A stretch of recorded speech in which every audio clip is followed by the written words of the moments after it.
तो दोस्तों आज हम पादप हार्मोन के बारे में जानेंगे। पादप हार्मोन क्या है? तो पौधे में जो हार्मोन निकलते हैं यानी पादपों में जो हार्मोन निकलते हैं, हार्मोन्स बहुत से तरह के होते हैं जिसमें कुछ हार्मोन्स हैं, वृद्धि हार्मोन्स हैं, कुछ और भी प्लांट के बॉडी में बहुत सारे एक्टिविटीज़ दिखाई पड़ते हैं। उन हार्मोन्सों में 5 हार्मोन्स के बारे में इस वीडियो में हम लोग देखेंगे कि हार्मोन्स कौन कौन से होते हैं, इसका कार्य क्या है। तो पहला यहाँ पर ऑक्सिन हार्मोन और इसका काम क्या है? तो शाखाओं के अग्रभाग में बनता है। ये ऑक्सिन हार्मोन कहाँ बनता है? पेड़ पौधा का शाखाओं का अग्रभाग में, अंतिम भाग में बनता है। फिर सेकेंड है लंबाई में वृद्धि करता है। पौधे की लंबाई में वृद्धि जो करने का जो श्रेय है ये ऑक्सिन हार्मोन को जाता है।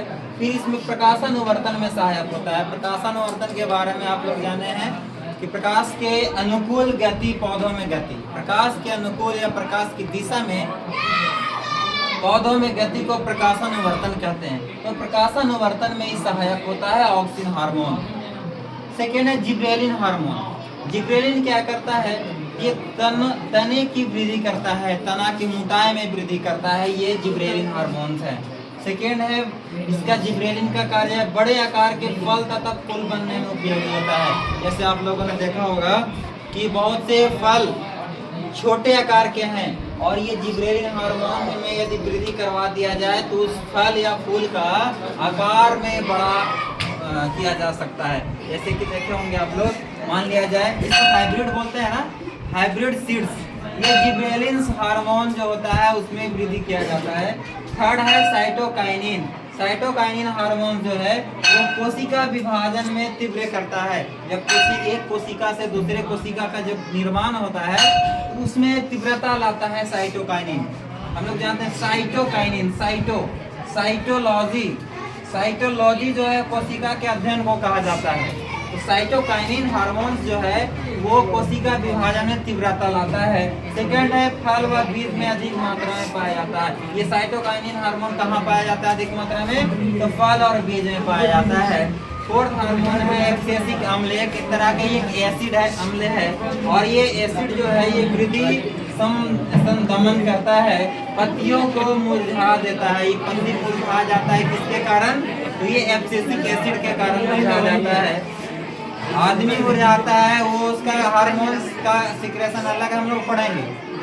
शायद आप लोग भी मुरझा गए हैं। इसमें हम लोग ये हार्मोन का कोई दायित्व नहीं है, पादप में पढ़ रहे हैं। जब हम लोग ह्यूमन वाला पढ़ेंगे तो उसमें बताएंगे कि किस हार्मोन्स के कारण या फिर हम लोग कैसे भी मुरझाए सा रहते हैं, तो इसका कारण क्या है ये फिर हम आगे जब एनिमल हार्मोन्स जब हम पढ़ेंगे तब समझ में आएगा। यहाँ पर पत्तियों को मुरझाता है कौन सा हार्मोन? एक्सेसिक एसिड मुरझा देता है। ये क्या होता है? वृद्धि रोधक होता है। ये हार्मोन जो रहता है एक्सेसिक एसिड जो रहता है एसिड के फॉर्म में रहता है। ये क्या करता है? वृद्धि रोधक हार्मोन यानी वृद्धि को रोक देता है, यानी ऑक्सिन तथा जिब्रेलिन के प्रभाव को नष्ट कर देता है। हम लोग जानते हैं ऑक्सिन और जिब्रेलिन क्या है? वृद्धि हार्मोन है। क्या है? वृद्धि हार्मोन है। तो वृद्धि हार्मोन के जो उसका जो प्रभाव है उसको नष्ट कर देता है एक्सेसिक अम्ल। फिर इसके बाद फिफ्थ हार्मोन है प्लांट सेल का, प्लांट का ये है एथिलीन। एथिलीन क्या करते हैं? फलों को पकाने में सहायक होता है। फल जो पकता है इसमें सहायक कौन सा हार्मोन होता है? एथिलीन होता है। ये 5 तरह के हार्मोन अभी हम लोग देखें और फिर इसके बारे में हम जानेंगे एनिमल में, आदमी में कितने तरह का हार्मोन होते हैं और क्या क्या होते हैं, उसके कार्य क्या है, वो अगले वीडियो में देखेंगे।